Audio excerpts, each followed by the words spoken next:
Welcome back, everybody, for another deep dive. This time we're going super small to the molecular level to look at some really exciting research happening in material science. Yeah, definitely a fascinating area. You sent us an article from Science titled "Scientists Just Created an Ultra-Thin Polymer That Conducts like Metal." And honestly, just reading the title, I was like, whoa, Yeah. we got to talk about this. Definitely. So we're going to be diving into the world of conducting polymers, All right. which are basically plastics that can conduct electricity. That's right. So kind of mind-blowing already. Yeah, what's really interesting here is that scientists have been working on this for a long time, trying to create conducting polymers that are as efficient as metals at conducting electricity. Right. And this new research seems like it could really be a breakthrough. Yeah. And, even before this, paper-conducting polymers have always seemed like they had huge EE potential. Oh, yeah, for sure. Just imagine like flexible electronics, lightweight solar panels. Like the possibilities are pretty much endless. Absolutely. But, there's always been this one kind of key challenge holding them back. Yeah, exactly. The problem lies in the way that electricity actually moves through these materials. Okay. It boils down to how efficiently electrons, those tiny little particles that carry electric charge, can travel between the polymer chains. Okay, so like a traffic jam. Kinda. Yeah. Yeah, so think of it like a network of roads, If the roads are smooth and well connected, traffic flows really easily. Okay. But if the roads are full of potholes and, Yeah. all bumpy, you get those traffic jams. Yeah, totally. So like inefficient electron transport. Exactly. It's like a traffic jam for electricity in conducting polymers. Gotcha. So what did these researchers do to clear up this traffic jam? Well, a team from the Ningbo Institute of Materials, Technology, and Engineering in China, Okay. along with some of their collaborators, created this new type of conducting polymer they're calling 2D Pani. 2D Pani. And get this, they did it using this very, very precise method Okay. called topology-directed 2D polymerization. Whoa. Topology-directed 2D polymerization. Yeah, it's a mouthful. It is a mouthful. So break that down for me. What is that? So imagine you're building like a house of cards. Okay. You have to carefully arrange each card to create a very specific structure, right? Right. Yeah. This method is similar.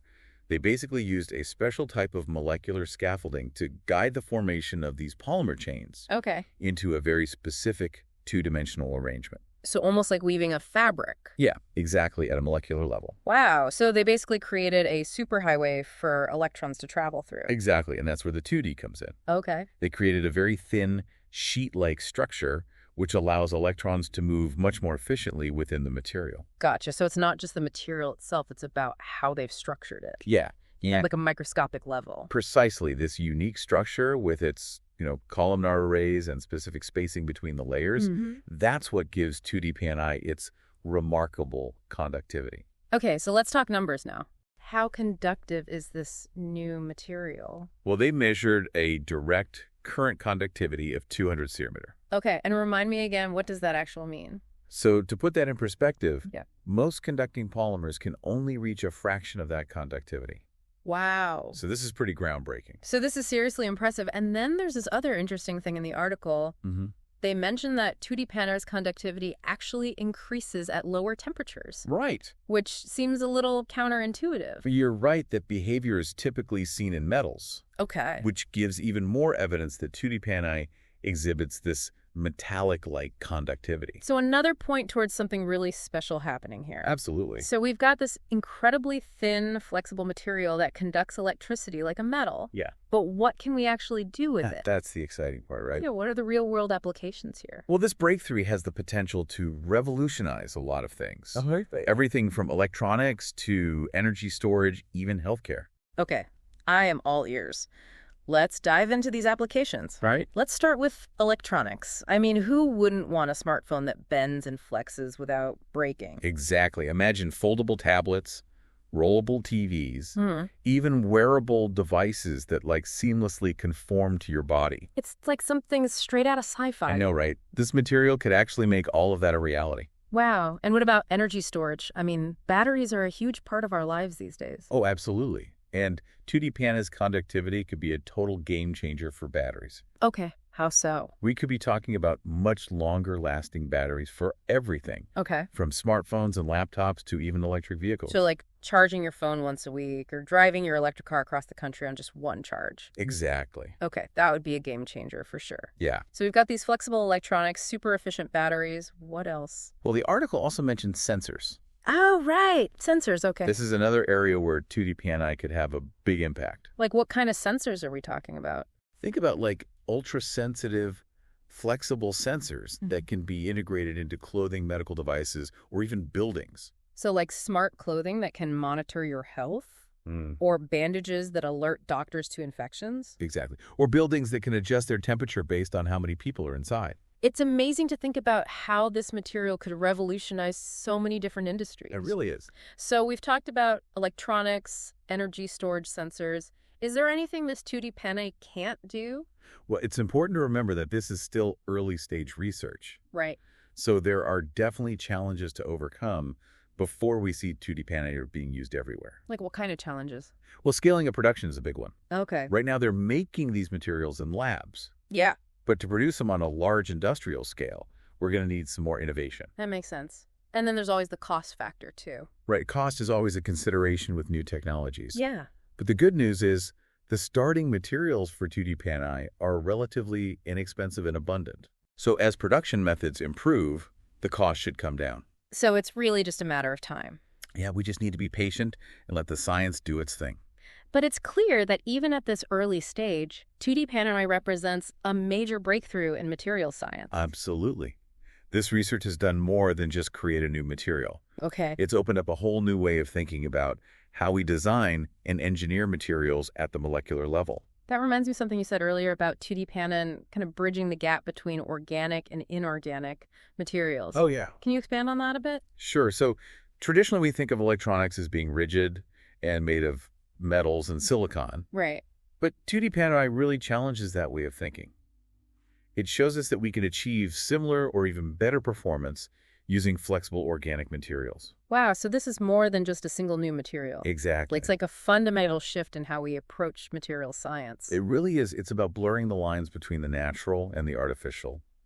Creating a world where technology can integrate seamlessly with our lives and the environment. That is a pretty exciting vision of the future. It is. But let's zoom out a bit and think about our listeners. Okay. Why should the average person even care about this discovery? Well, at the end of the day, this research is all about improving our lives in countless ways. Okay. Imagine a world with lighter, more durable electronics, longer-lasting batteries, and personalized healthcare devices that are just seamlessly integrated into our daily routines.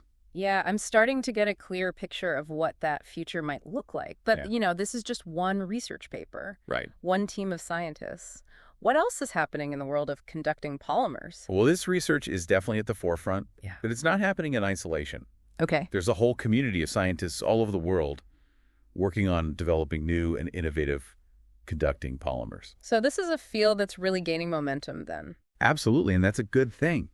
The more research and development that happens in this area, the faster we'll see these technologies become a reality. It's pretty inspiring to see how scientists are pushing the boundaries of what's possible. Yeah. But before we get too carried away with all the amazing potential here, it's also important to remember that with any new technology come ethical considerations. Oh, definitely. That's a really good point. That's a really good point. We often get caught up in the wow factor of all these new discoveries, and sometimes we kind of forget to stop and think about the downsides. Yeah, like what are the potential downsides here? It's really important to consider the ethical implications of any new technology, especially one that could be as transformative as, conducting polymers.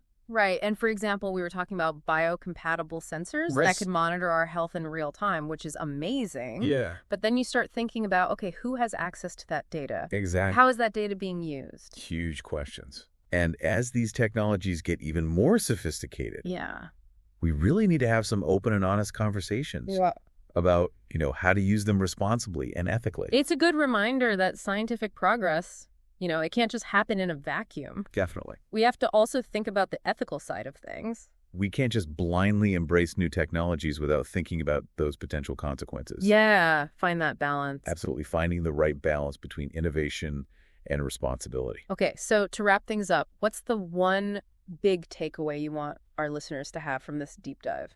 I think the key takeaway here is that we're really on the cusp of a materials science revolution. Mm-hmm. Conducting polymers like this 2D pan and I Right. have the potential to fundamentally change our world in some really profound ways. Totally. But it's up to us to make sure that those changes are positive ones. It's a really exciting time to be alive, and it's amazing to see how science is just constantly pushing the boundaries of what's possible. So to leave our listeners with a final thought to ponder, Okay. what's one question or idea that this research sparks for you? You know what really intrigues me is the potential for this 2D pan and I to inspire a whole new generation of scientists and engineers. Okay. I mean, imagine young people seeing this research and thinking, whoa, I want to be a part of that. Yeah. That's the kind of impact that can truly change the world. I love that. It's not just about the technology itself. It's about inspiring the next generation, Yeah, to dream big and push the boundaries of what's possible even further. exactly. Well, folks, there you have it, another deep dive complete. That was fun. Huge thanks to our expert for, sharing their incredible insights and helping us really understand this groundbreaking research. Thanks for having me. And of course, thank you, our listener, for joining us on this journey of discovery. Keep those curious minds engaged, and we'll catch you on our next deep dive. It's really important to, think about the ethical side of all this. Yeah, for sure. Because we don't want to just, blindly embrace new technology without thinking about the consequences. Right, exactly. It's all about finding that balance, between innovation and responsibility. For sure. So to wrap things up then, what's the one big takeaway you want our listeners to walk away with from this deep dive? Well, I think the main thing to remember here is that we're really on the verge of a materials science revolution. Okay. These conducting polymers, like 2D pan and I, have the potential to change the world in huge ways. Yeah. But it's really up to us to make sure those changes are for the better. It's an exciting time to be alive, for sure. And, it's just amazing to see how science is always pushing the boundaries of what's possible. Totally. So as we leave our listeners with a final thought to ponder, what's one question or idea that this research sparks for you? I think what really gets me excited is the potential for 2D pan and I to inspire a whole new generation of scientists and engineers. Yeah. Imagine young people seeing this research and thinking, wow, I want to be a part of that. That's awesome. Yeah, that's the kind of impact that can really change the world. I love that. It's not just about the technology itself. Right. It's about inspiring, future generations to keep pushing the boundaries of what's possible. Absolutely. Well, that's about all the time we have for today, folks. So thanks so much to our expert for, sharing their insights with us and helping us unpack this amazing research. My pleasure. And of course, a huge thank you to all of you, our listeners, for joining us on this journey of discovery. Keep those curious minds engaged, and we'll catch you on our next deep dive.